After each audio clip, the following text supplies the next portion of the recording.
یہ سن کے میں نے اسے حیرت سے دیکھا. میں نے کہا رشتہ مانگ لیں؟ کس کے لیے؟ وہ ہنس کے کہنے لگی تمہارے لیے اور کس کے لیے. میں نہیں چاہتی کہ جو کچھ بابا نے زبردستی کیا ہم وہیں پہ اپنی زندگی کو روک کے رکھ لیں. وہ ایک مجبوری اور زبردستی کا رشتہ تھا. نہ تم راضی تھے نہ میں راضی تھی. اور ردا بہت اچھی لڑکی ہے، تم سے 2 سال چھوٹی بھی ہوگی، تمہارے لیے بالکل پرفیکٹ ہے. میں نے کہا اور تم کیا کرو گی؟ وہ کہنے لگی مجھے تو پہلے بھی شہرام کے نام کے سہارے جینا تھا، ابھی بھی جی لوں گی، لیکن مجھے تمہاری فکر نہیں ستائے گی. میں نے کہا اور تمہیں یہ لگتا ہے کہ میں تمہیں چھوڑ کے کسی اور لڑکی سے شادی کر لوں گا؟ وہ کہنے لگی کرنی پڑے گی، مجھ پر تمہاری زندگی رک نہیں جاتی عمر. اس بار وہ کافی سنجیدگی سے بات کر رہی تھی. تم زندگی میں آگے بڑھو گے، پڑھو گے، اچھی جاب کرو گے اور شادی بھی کرو گے. میں نے کہا اور تمہارا کیا کام ہے؟ تم ایک مرد کے نام سے دوسرے مرد کے نام پہ بیٹھی رہو، پہلے شہرام کے اور اب میرے. نہیں عائشہ. میری بات سن کے وہ برجستہ بولی میں تمہیں یوں نہیں دیکھ سکتی. میری وجہ سے تم اپنی ساری زندگی کو کیوں برباد کرو؟ میں ایسا نہیں چاہتی. میں نے کہا تو تم آباد کر دو.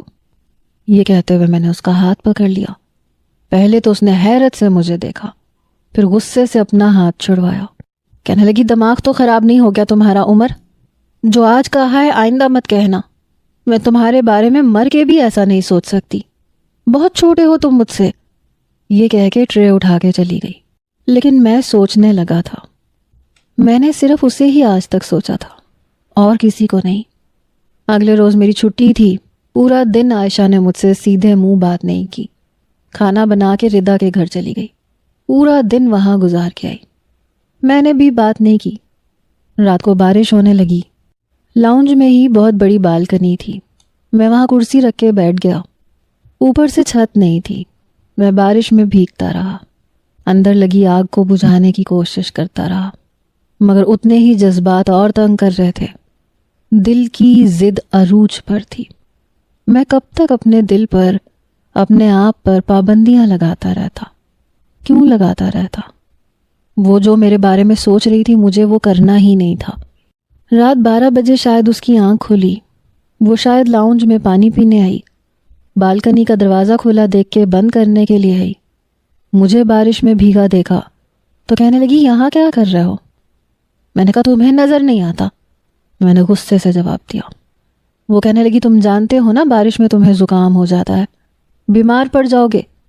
اٹھو یہاں سے، جاؤ اپنے کمرے میں جا کے لیٹو. میں نے کہا میرا دل نہیں چاہ رہا، اور ہر وقت میرے سر پہ کسی استانی کی طرح سوار مت رہا کرو. میری استانی نہیں ہو تم. وہ میرے پاس آ گئی. کہنے لگی اٹھو یہاں سے. کیوں یہاں پہ رات کے 12 بجے بیٹھے ہوئے ہو؟ بیمار ہو جاؤ گے تو سنبھالنا تو مجھے پڑے گا نا. میں نے کہا تو تم مت سنبھالنا، ویسے بھی میں لگتا ہی کیا ہوں تمہارا. کہنے لگی ہاں کچھ نہیں لگتا. اٹھو یہاں سے. اس نے میرا بازو پکڑا. میں کھڑا ہو گیا. اس سے پہلے کہ وہ وہاں سے جاتی میں نے اس کا بازو پکڑ کے اس کو قریب کر لیا. میں نے کہا میں تمہارا سب کچھ لگتا ہوں عائشہ. میرا دل اب میرے اختیار میں نہیں ہے. مجھے بہت تنگ کرنے لگا ہے، اور دوسری طرف تم نے مجھے تنگ کر رکھا ہے. بتاؤں تمہیں کیا لگتی ہو تم میری؟ وہ بڑی حیرت سے مجھے دیکھ رہی تھی. میں نے اگلے ہی پل اسے اپنے حصار میں لے لیا. اس کے بالوں پر اپنا ہاتھ رکھ کر میں اس کے ہونٹوں کو اپنی دسترس میں لے چکا تھا. مگر ابھی ایک لمحہ گزرا تھا کہ اس نے میرے سینے پہ ہاتھ رکھ کے مجھے پیچھے کی طرف دھکا دیا. مجھ پہ بے خودی چھانے لگی تھی. میں پیچھے ہٹا اور ایک زوردار تھپڑ اس نے میرے منہ پہ مارا. کہنے لگی تمہاری ہمت کیسے ہوئی یہ سب کرنے کی؟ اپنی اوقات میں رہو، سمجھے؟ آنکھوں سے آنسو جاری ہو چکے تھے. وہ وہاں سے چلی گئی. میرا جی چاہ رہا تھا آج ساری حدیں پار کر دوں، اسے بتاؤں کہ میری اوقات کیا ہے. اس لیے میں بالکنی سے اندر لاؤنج میں آ گیا. اپنے کمرے میں جانے کے بجائے عائشہ کے کمرے کے باہر کھڑا ہو گیا. دروازے کا نوب گھمایا مگر دروازہ لاک تھا. میرے اندر جیسے آگ سی لگی ہوئی تھی. عائشہ دروازہ کھولو. میرا لہجہ بلند تھا. دفع ہو جاؤ یہاں سے، مجھے تمہاری شکل بھی نہیں دیکھنی. وہ بھی چلائی. دروازہ کھول رہی ہو یا میں توڑ دوں. میں بھی چلایا. عمر جاؤ یہاں سے. اس کی سسکیوں نے جیسے میرے غصے کو ختم کیا. بے بسی سے میں نے ہاتھ دروازے پہ مارا، پھر ایک زور کی ٹھوکر دروازے پہ مار کے میں اپنے کمرے میں چلا گیا. ایسا بھی کیا غلط کیا ہے میں نے؟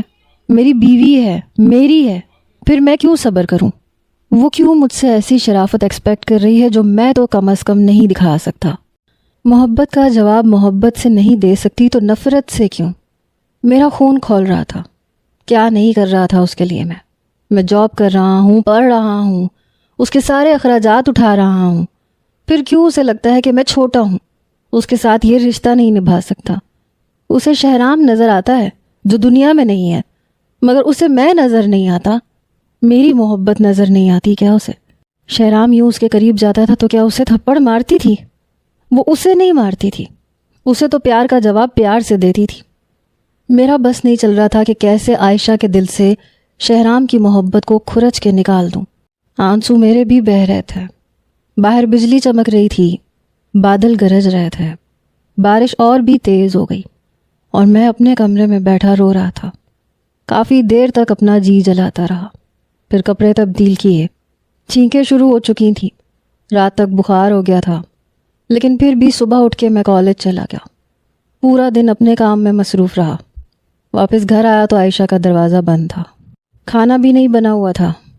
میرا دل گھبرایا کیونکہ نہ تو گھر کی صفائی ہوئی تھی بلکہ رات والا حلیہ تھا. میری جان نکلی کہ کہیں عائشہ. میں بھاگ کے اس کے کمرے تک پہنچا. عائشہ، عائشہ دروازہ کھولو. اندر سے کوئی آواز نہیں آ رہی تھی. میری جان نکلی کہ کہیں بے ہوش تو نہیں ہو گئی. عائشہ خدا کے لیے دروازہ کھولو. میں نے بری طرح سے دروازہ پیٹنا شروع کر دیا. دروازے کو دھکے دے کے کھولنے کی کوشش کی. میری جان نکل گئی تھی. میں سوچنا بھی نہیں چاہ رہا تھا جو وسوسے مجھے ستا رہے تھے.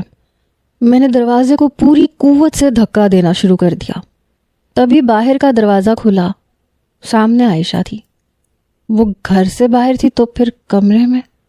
وہ اندر آئی، دروازہ بند کیا. میں اس کے پاس آ گیا. میں نے کہا کہاں گئی تھی تم مجھ سے پوچھے بغیر؟ یہاں میری جان نکلی ہوئی تھی اور تم کمرے میں تھی ہی نہیں. اس نے مجھے کوئی جواب نہیں دیا. کمرے کا لاک چابی سے کھولا اور اندر چلی گئی. اس سے پہلے کہ وہ دروازہ بند کرتی میں بھی اندر داخل ہو گیا. میں نے کہا میں تم سے بات کر رہا ہوں، کہاں سے آ رہی ہو؟ وہ کہنے لگی میں تمہیں جواب دہ نہیں ہوں، جاؤ یہاں سے باہر. میں نے کہا عائشہ میرا دماغ گھمانے کی کوشش مت کرو، میں ویسے ہی غصے میں ہوں. بتاؤ مجھے کہاں گئی تھی اور اس وقت کہاں سے آ رہی ہو؟ میرا لہجہ بلند ہوا. میرے بلند لہجے کو سن کر، مجھے غصے میں دیکھ کر وہ گھبرائی. میں غصے سے کمرے کا دروازہ بھی بند کر چکا تھا. اس کی یہ دیکھ کے جان نکلی. عمر باہر جاؤ. اس کی آواز کپ کپ آئی. میں اسی کی جانب قدم بڑھا رہا تھا اور وہ اپنے قدم پیچھے لے رہی تھی. میں نے کہا میں پوچھ رہا ہوں کہاں گئی تھی تم؟ میں چلایا تھا. وہ خود ہی سے آنکھیں بند کر گئی. اس کا تنفس بری طرح سے چل رہا تھا. پیچھے دیوار تھی اس لیے اسے رکنا پڑا، لیکن میرے قدم نہیں رکے. عمر تم مجھ سے اس لہجے میں بات نہیں کر سکتے. اس بار اس کا لہجہ دھیما ہوا. بے تحاشا خوف زدہ لگ رہی تھی. میں بتا رہی ہوں کہ میرے غضبناک لہجے پہ وہ برجستہ بولی. میں جاب ڈھونڈنے گئی تھی، پھر میں راستہ بھول گئی. یہ کہتے ہوئے رونے لگی. میری مطلوبہ بس چھوٹ گئی تھی اور مجھے گھر کا ایڈریس ٹھیک سے نہیں پتا تھا. پھر 2 لڑکے میرے پیچھے پڑ گئے تھے. میں بھاگنے لگی تو جوتی ٹوٹ گئی. پھر ایک بوڑھے ٹیکسی والے نے مجھے لفٹ دی. جتنا ایڈریس مجھے یاد تھا میں نے بتا دیا. اس نے مجھے یہاں چھوڑا. اس کے ایک پاؤں میں چپل تھی اور دوسرے پاؤں میں نہیں تھی. وہ رو رہی تھی اور مجھے اس پہ غصہ بھی آ رہا تھا اور ترس بھی. میں 2 قدم پیچھے ہٹا. آنکھیں کھولو. اس نے نفی میں سر ہلایا. تم بہت برے ہو، روتے ہوئے بولی. میں نے کہا آج سے پہلے کبھی پبلک ٹرانسپورٹ میں سفر کیا ہے تم نے؟ کبھی جاب کے لیے گئی ہو کہیں؟ جب آج سے پہلے کبھی نہیں گئی تھی تو آج کیوں گئی تھی؟ میں نے لہجہ متوازن رکھا. کہنے لگی مجھے تمہارا احسان نہیں چاہیے، میں خود نوکری کر لوں گی. ساتھ ساتھ اپنے آنسو صاف کر رہی تھی. میں دیکھ چکا تھا اس نے کچھ نہیں پکایا تھا اور لگ رہا تھا کہ بھوکی بھی ہے. میں نے کہا گھر میں رہنے والی عورتیں گھر ہی میں اچھی لگتی ہیں. تم جو روز کرتی ہو وہی کیا کرو. میں ہوں باہر کے دھکے کھانے کے لیے. کما کے لانا میری ذمہ داری ہے، تمہیں تحفظ دینا میری ذمہ داری ہے عاشی، اس لیے میں تم سے پوچھنے کا حق رکھتا ہوں۔ اگر وہ بوڑھا ٹیکسی والا تمہیں نہ ملتا تو کیا کرتی تم؟ یہ سوچا ہے تم نے؟ اور میں کہاں تلاش کرتا تمہیں؟ اور باہر موجود ہر شخص بھوکا بھیڑیا ہوتا ہے، موقع ملنے پہ نوچ کھانے کے لیے تیار رہتا ہے۔ میرے خیال سے آج سمجھ آ گیا ہوگا تمہیں۔ کہنے لگی بھیڑیے باہر ہی نہیں ہوتے، گھر میں بھی موجود ہوتے ہیں، موقع ملتے ہی۔ یہ کہہ کے چپ ہوئی، یقیناً مجھے کہہ رہی تھی۔ میں نے کہا اچھا تو یہ سمجھ رکھا ہے تم نے مجھے؟ وہ کہنے لگی نہیں، جو سمجھا تھا وہ تم نہیں نکلے، اس بات کا دکھ ہے مجھے۔ میں نے کہا جو میں ہوں مجھے بس وہی سمجھو تو بہتر ہے۔ اگر اب تم نے منہ اٹھا کے باہر جانے کی کوشش کی تو دروازے پہ تالا لگا کے جاؤں گا۔ کھانا میں نے باہر سے آرڈر کر کے منگوایا، عائشہ کو بھی دیا، خود بھی کھایا۔ اب کچھ بہتر لگ رہی تھی، کھانا بھی کھا رہی تھی اور ماتھے پہ بل بھی ہنوز تھے، جیسے مجھ سے ناراض ہو۔ میں نے کہا ایم سوری۔ میری بات پر اس کے ماتھے کے بل اور گہرے ہوئے۔ عاشی آئی ایم سوری، میں نے پھر سے کہا اور بڑے پیار سے کہا۔ آئی ہیٹ یو، وہ رخ بدل کے بولی۔ میں نے کہا جھوٹ تو مت بولو، نفرت تو تم مجھ سے نہیں کرتی۔ کہنے لگی محبت بھی نہیں کرتی اور کر بھی نہیں سکتی، تم بہت برے انسان ہو۔ میں نے تمہیں ہمیشہ ایک اچھا انسان سمجھا تھا، مجھے بہت دکھ ہوا ہے۔ میں نے کہا میری غلطی بس اتنی ہے کہ میں نے سب کچھ اچانک سے کر دیا، مجھے پہلے سے تمہیں بتانا چاہیے تھا تاکہ تمہارا ریئیکشن ایسا نہ ہوتا۔ یہ سن کے وہ فوراً سے ٹیبل سے کھڑی ہو گئی، بدحواس بھی ہوئی۔ بیٹھ جاؤ، یہاں فی الحال کچھ نہیں کہوں گا تمہیں، مجھے تم سے بات کرنی ہے۔ میں اسے لڑنا نہیں چاہتا تھا اور میں لڑ سکتا بھی نہیں تھا۔ وہ کہنے لگی عمر نہیں، مجھے کچھ نہیں سننا۔ میں نے کہا پلیز بیٹھو۔ وہ ڈرتے ڈرتے بیٹھ گئی۔ میں نے کہا جانتی ہو میں نے محبت کرنا کس سے سیکھا ہے؟ تم سے۔ مجھے تم سے محبت تب سے ہے جب سے میں نے ہوش سنبھالا ہے، کیونکہ مجھے سب نے دھتکارا تھا لیکن تم نے مجھے اپنے ساتھ لگایا تھا۔ سب نے نفرت کی تھی لیکن تم نے نہیں کی۔ تم پتہ نہیں کب میری کرش بن گئی، کب دل میرے ساتھ دھڑکنے لگے، مجھے پتہ ہی نہیں چلا۔ وہ کہنے لگی غلط سوچا ہے تم نے، اور میں یہ سوچ بھی نہیں سکتی کہ تم میرے لیے ایسا سوچتے ہو یا سوچتے تھے۔ میرا کوئی بھائی نہیں تھا اور میں نے ہمیشہ تمہیں اسی نظر سے دیکھا تھا۔ اس کی اس بات پہ مجھے دھچکا سا لگا۔ عمر مجھے پتا ہوتا تمہاری محبت اس نوعیت کی ہے تو میں کبھی تم سے بات تک نہ کرتی۔ میں کتنی بڑی ہوں تم سے، تمہیں اندازہ ہے؟ تم نے ایسا سوچ بھی کیسے لیا؟ تم میرے پھوپھی زاد بھائی ہو اور میں نے تمہیں بھائی ہی سمجھا ہے۔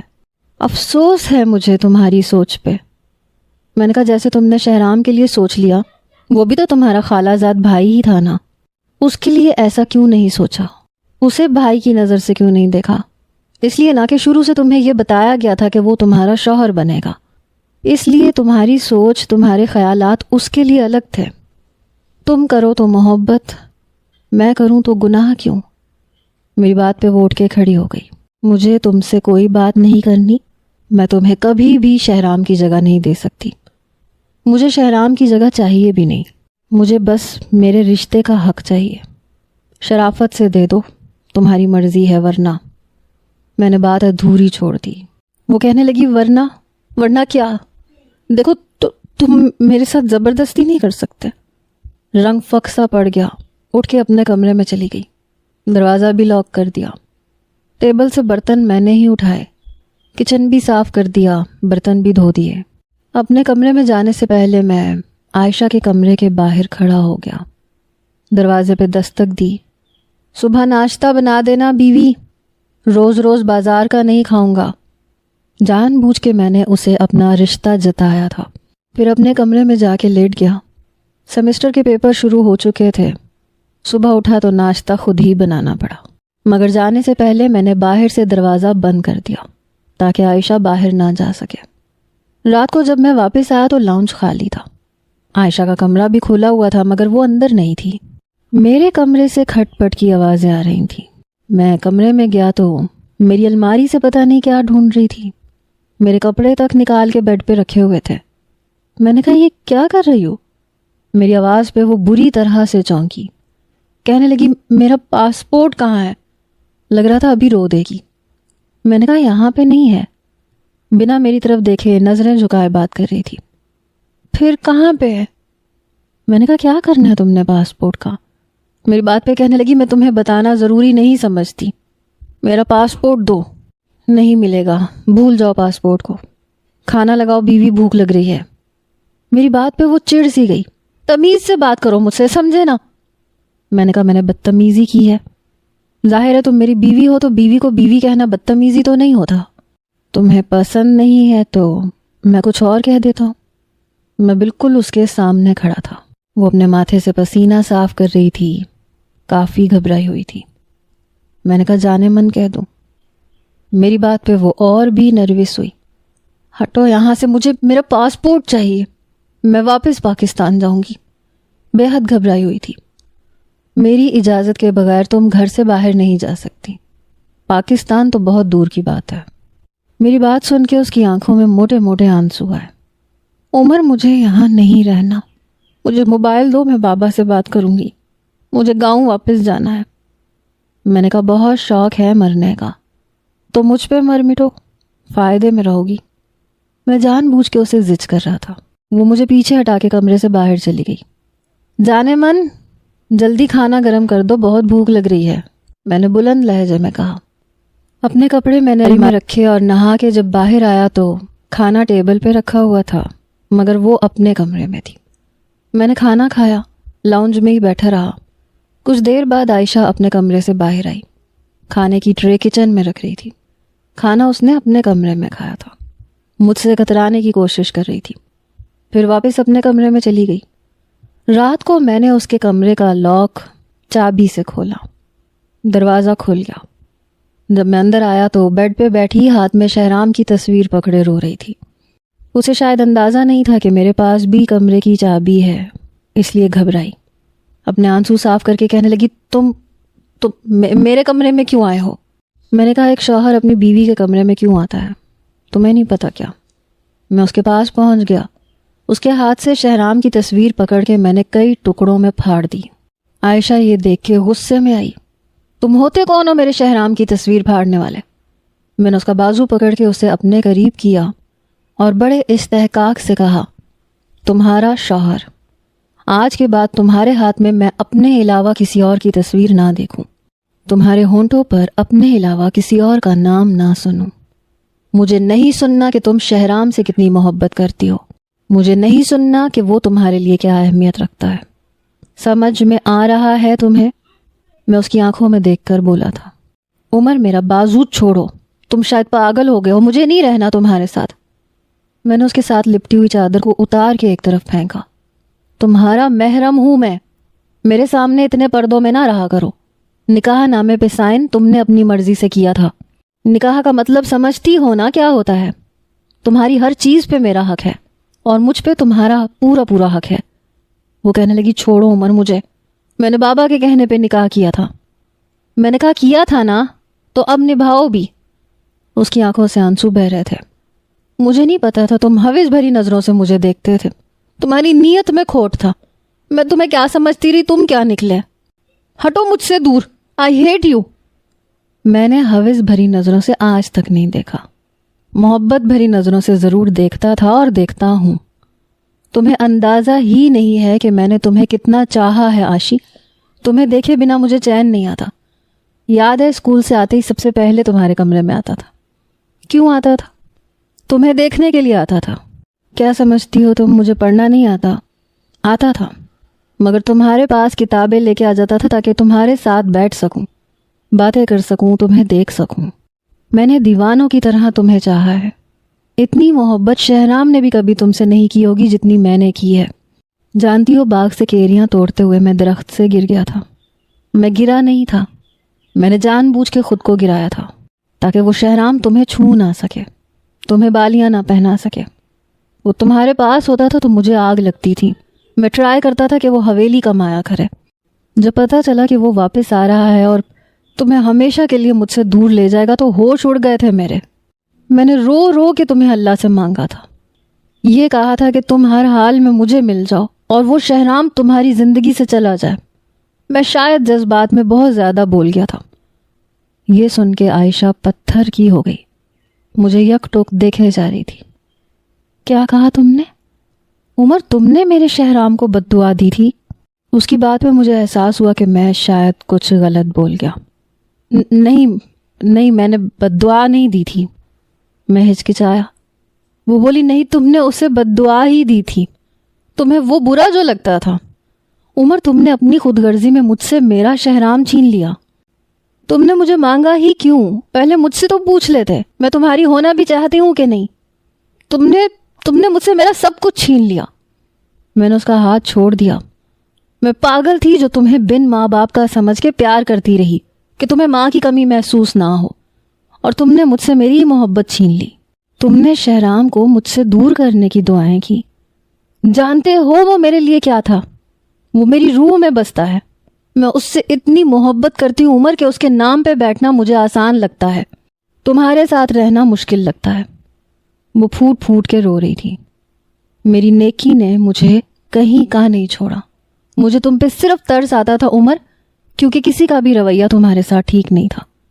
میں شاید بے وقوف تھی جو یہ سمجھتی رہی کہ تمہیں پیار کرنے والا کوئی نہیں ہے، سب تمہیں ٹھکراتے ہیں، دھتکارتے ہیں۔ تو چلو میں تمہیں وہ پیار دوں جو نہ پھپھو نے دیا نہ تمہارے باپ نے دیا۔ مجھے نہیں پتا تھا کہ میرا یہ پیار کرنا میرے لیے مصیبت بن جائے گا۔ تمہیں پتا ہے تم مجھ سے کتنے چھوٹے ہو، 6-7 سال چھوٹے ہو مجھ سے۔ میں تمہارے بارے میں کبھی ایسا سوچ بھی نہیں سکتی۔ تمہارے منہ سے یہ سب لفظ مجھے برے لگ رہے ہیں جو تم کہہ رہے ہو۔ میں تو ابھی تک یہی سمجھتی رہی کہ یہ میرے باپ کا جذباتی فیصلہ تھا، انہوں نے تمہارے ساتھ زیادتی کر دی۔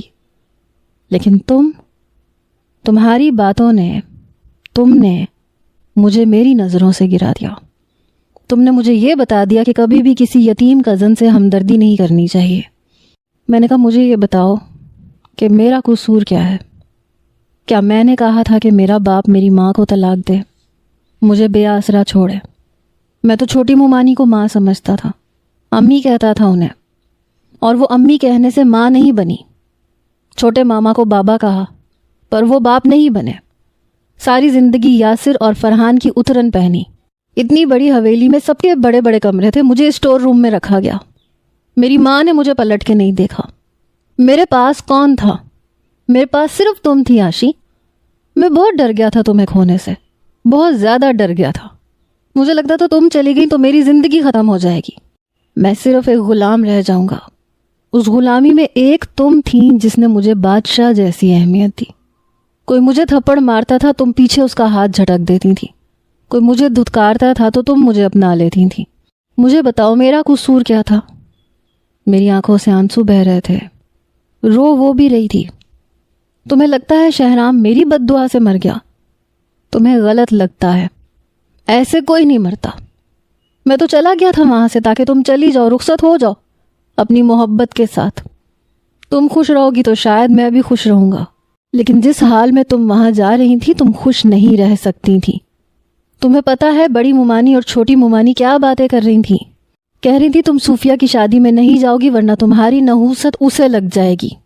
تمہاری خالہ تمہیں عزت سے وہاں نہیں لے جا رہی تھی، ساری زندگی وہ تمہیں یہ تانے دیتی کہ ان کے بیٹے کے مرنے کی وجہ تم ہو۔ تمہیں لگتا ہے کہ تم وہاں یہ سب کچھ سن سکتی تھی تو غلط لگتا ہے۔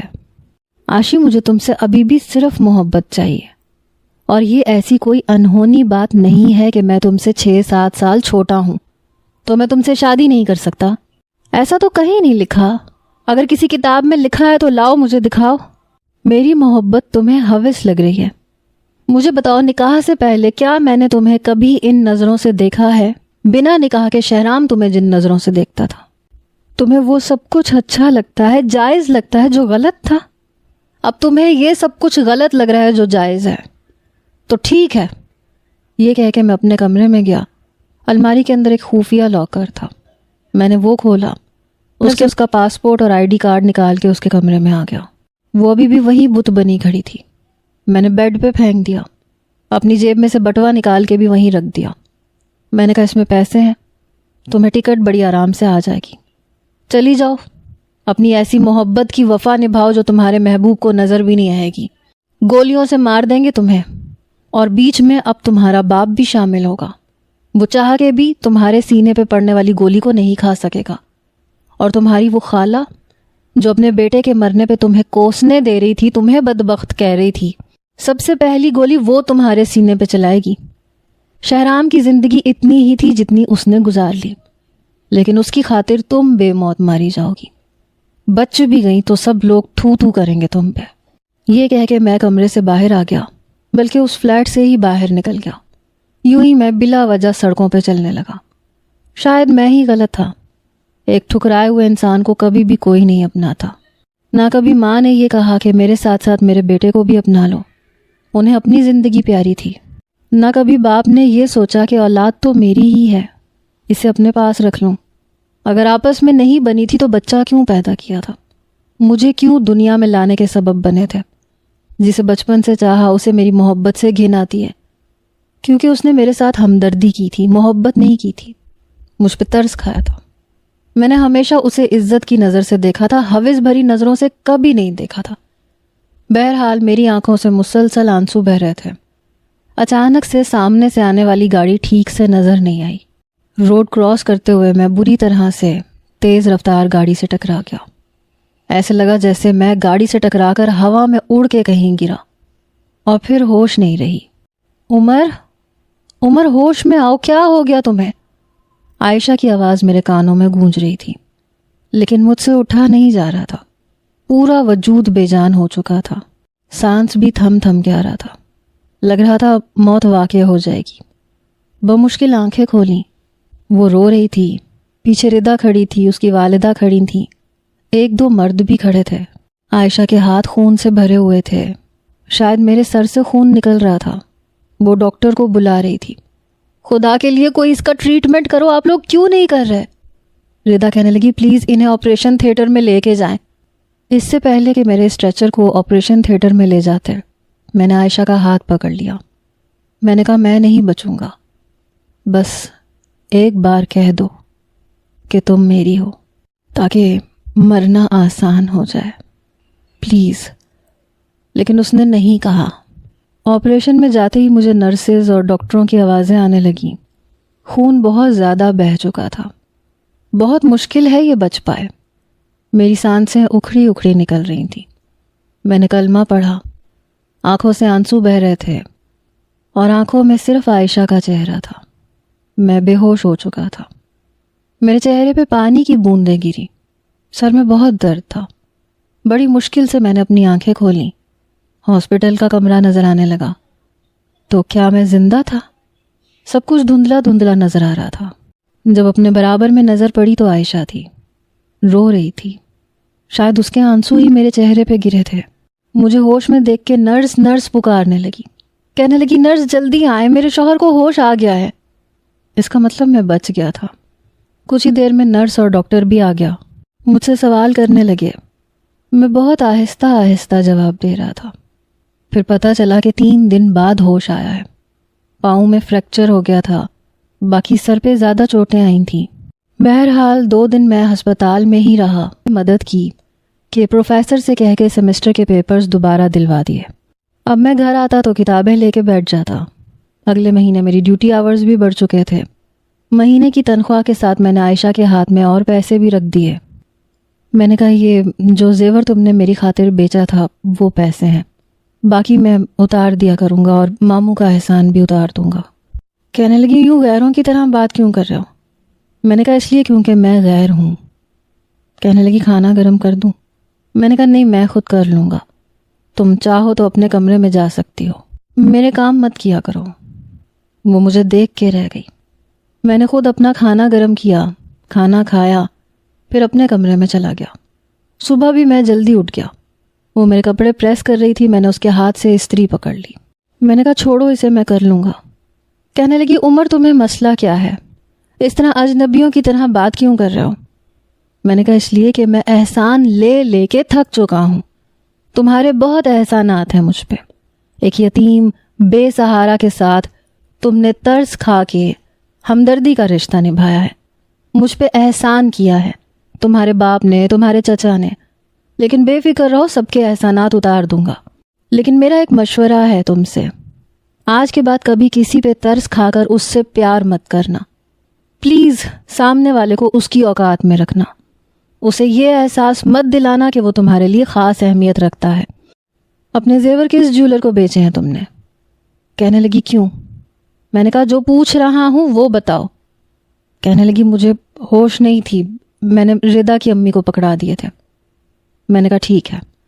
یونیورسٹی جانے سے پہلے میں نے ردا کے گھر کا دروازہ کھٹکھٹایا، وہ بھی شاید یونیورسٹی ہی جا رہی تھی، اسی نے دروازہ کھولا۔ مجھے دیکھ کے حیران ہوئی۔ میں نے کہا اپنی والدہ سے بات کروانا مجھے کام ہے۔ اس نے امی کہہ کے پکارا۔ وہ خاتون میری خیریت پوچھنے لگی۔ میں نے کہا وہ آپ نے عائشہ کے زیور کہاں بیچے تھے؟ انہوں نے ایک قریبی جیولر کا نام بتا دیا۔ جب میں وہاں گیا تو وہاں اس کے زیور ویسے ہی موجود تھے، اس کے کنگن جو اسے شہرام کے ساتھ رشتہ طے ہونے پہ پہنائے گئے تھے، اس کی چین، لاکٹ، انگوٹھی، کانوں کی وہی بالیاں جو شہرام اس دن پہنانا چاہتا تھا لیکن میری وجہ سے پہنا نہیں پایا۔ میں نے کہا کہ اس جیولری کو آپ کسی کو دیجیے گا مت، میں آپ کو اس کے پیسے دے کے آپ سے یہ لے جاؤں گا۔ دکاندار کہنے لگا ٹھیک ہے۔ میں رات کے 12 بجے واپس آیا۔ عائشہ کہنے لگی اتنی دیر کہاں لگا دی تم نے؟ میرے پاس موبائل تک نہیں ہے کہ تمہاری خیریت پوچھ سکوں۔ پتہ ہے میں کتنی پریشان ہو گئی تھی۔ میں نے کہا کیوں پریشان ہو گئی تھی؟ مر تھوڑی گیا تھا، ویسے بھی اب میں لیٹ آیا کروں گا۔ میں نے اپنا کام بڑھا لیا ہے، میرا انتظار کرنا چھوڑ دو تم۔ بچہ نہیں ہوں میں، چابی ہوتی ہے میرے پاس۔ کہنے لگی ہاں پتہ ہے مجھے، بہت بڑے ہو گئے ہو تم۔ میں اپنے کمرے میں جانے لگا۔ کہنے لگی کھانا نہیں کھاؤ گے؟ میں نے کہا نہیں، میں کھا کے آیا ہوں۔ پھر مجھے لگا شاید اس نے بھی کھانا نہیں کھایا، لیکن اس نے کہا بھی کچھ نہیں، چپ چاپ کھانا فریج میں رکھ دیا۔ جی تو بہت چاہا کہ اس سے پوچھوں کہ تم نے کھانا کھایا ہے یا نہیں، لیکن پوچھ نہیں سکا۔ کھانا نہیں کھایا، لیکن اس نے کہا بھی کچھ نہیں، چپ چاپ کھانا فریج میں رکھ دیا۔ جی تو بہت چاہا کہ اس سے پوچھوں کہ تم نے کھانا کھایا ہے یا نہیں، لیکن پوچھ نہیں سکا۔ اپنے کمرے میں آ گیا۔ کچھ دیر بعد میرے کمرے کا دروازہ کھلا۔ میں نے ذرا سی آنکھیں کھول کے دیکھا تو ہوش اڑ کے رہ گئے، کیونکہ وہ میرے ہی ٹراؤزر شرٹ کو پہنے ہوئے تھی، میک اپ بھی کیا ہوا تھا، بال بھی کھلے چھوڑے ہوئے تھے۔ میں نے آنکھیں بند کر لی۔ کمرے کا دروازہ اس نے بند کیا، میرے سنگل بیڈ پہ میرے برابر میں لیٹ گئی، میرا ہاتھ سیدھا کیا اور اپنا سر رکھ دیا۔ میں نے کہا یہ کیا کر رہی ہو تم؟ کہنے لگی تنگ مت کرو، سونے دو، بہت نیند آ رہی ہے مجھے۔ میں نے کہا تو اپنے کمرے میں جا کے سو۔ کہنے لگی عمر ڈر لگ رہا ہے۔ میں نے کہا عائشہ میرا ہاتھ چھوڑو، اٹھاؤ اپنا سر یہاں سے، لیکن وہ اور بھی میرے ساتھ لپٹ کے لیٹ گئی۔ کہہ تو رہی ہوں ڈر لگ رہا ہے۔ پھر میرا دوسرا ہاتھ پکڑ کے اپنی کمر کے گرد لپیٹ لیا، بالکل میرے اندر سمٹ گئی۔ میں نے کہا اب یہ نیا احسان کیوں کر رہی ہو مجھ پہ؟ کہنے لگی احسان نہیں کر رہی ہوں، اپنا حق استعمال کر رہی ہوں، تم بھی کر سکتے ہو۔ میں نے کہا پھر تمہیں لگے گا میں حوث پوری کر رہا ہوں۔ وہ میرے سینے پہ اپنا سر رکھ چکی تھی۔ میں تمہاری ہی ہوں عمر، اور ہمیشہ تمہاری ہی رہوں گی، اس لیے جو چاہے کر سکتے ہو۔ میں نے کہا اس وقت کیوں نہیں کہا تھا جب میں آپریشن تھیٹر میں جا رہا تھا؟ کہنے لگی تم نے بات ہی ایسی کی تھی کہ اگر میں تم سے کہہ دوں کہ میں تمہاری ہوں تو تم آرام سے مر سکتے ہو۔ پھر رونے لگی، کہنے لگی میں تمہیں مرتا ہوا نہیں دیکھ سکتی تھی، اور پلیز آج کے بعد مرنے کی باتیں مت کرنا۔ میں نے اسے اپنے اندر سمیٹ لیا۔ کہنے لگی آئی ایم سوری، میں نے تمہیں غلط سمجھا، لیکن تمہارے ایکسیڈنٹ نے میرے ہوش اڑا دیے تھے، تب مجھے پتا چلا کہ تم میرے لیے کیا ہو۔ یہ کہہ کے میرا ہاتھ اپنے لبوں سے لگایا۔